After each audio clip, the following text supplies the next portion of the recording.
శిల్ప కళాకారుడు అద్భుతం సృష్టించాడు. మేడ్చల్ జిల్లా కుషాయిగూడలో కళాకారుడు ఓతి బస్వరాజు కండ్లకు గంతలు కట్టుకుని దుర్గామాత విగ్రహాన్ని రూపొందించాడు.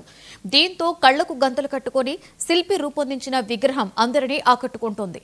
దుర్గామాత విగ్రహాన్ని చూసేందుకు పరిసర ప్రాంతాలకు పెద్ద ఎత్తున ప్రజలు తరలివస్తున్నారు. కళాకారుడు ఓతి బస్వరాజును ప్రశంసిస్తున్నారు.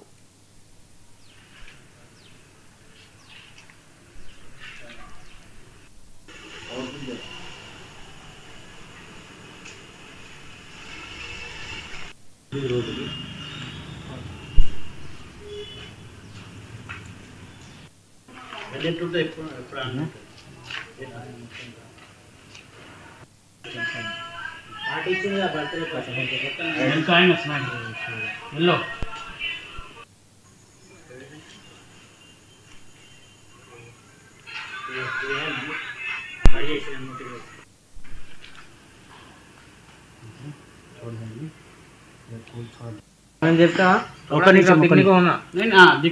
చెప్తా నేను అందరు కూడా చెప్పు చెప్పు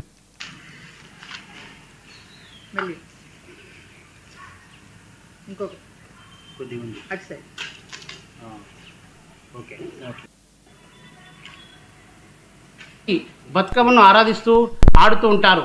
ఆడడం వలన వాళ్ళ యొక్క మైండ్ దసరా బతుకమ్మ యొక్క శుభాకాంక్షలు. నేను డాక్టర్ ఓతి బస్వరాజ్, స్కల్ప్టర్. ఇది మన వర్క్షాప్లో ప్రతి మనిషి నేను ఏం చేశానంటే కళ్ళు మూసినా కళ్ళు తెరిచినా భగవంతుని రూపం మన మదిలో ఉంటుంది. అది కళ్ళను గంటలు కట్టుకొని ఈ అమ్మవారి శిల్పాన్ని చేశాను. మన భారతదేశము పూలను గౌరవించే సంప్రదాయం కలిగి ఉన్నది. ఇది చాలా అదృష్టం మన వాళ్ళకి.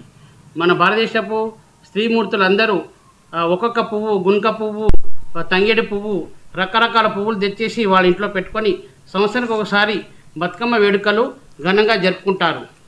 ఆ ఘనం జరుపుకునేటప్పుడు వాళ్ళు బతుకమ్మను ఆడతారు.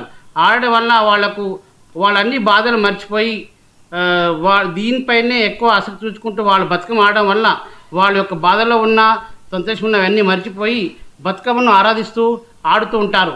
ఆడడం వల్ల వాళ్ళ యొక్క మైండ్ అనేది చాలా శుభ్రంగా అయిపోతుంది. వాళ్ళ యొక్క తేజస్సు ఇంకా ఎక్కువ అవుతుంది. ఆ బతుకమ్మ ఆడడం వల్ల అలాంటి వాళ్ళకి ఉపయోగం ఉంది. ఇది మన భారతదేశానికి వచ్చినటువంటి మంచి సంపద. ఇది ప్రపంచంలో ఎక్కడా లేదు. మన తెలంగాణలో ఆడతారు. అది ఇంకా గర్వకారణంగా ఉంది. మన తెలంగాణ వాసులందరికీ మరొకసారి బతుకమ్మ యొక్క శుభాకాంక్షలు తెలుపుతున్నాను.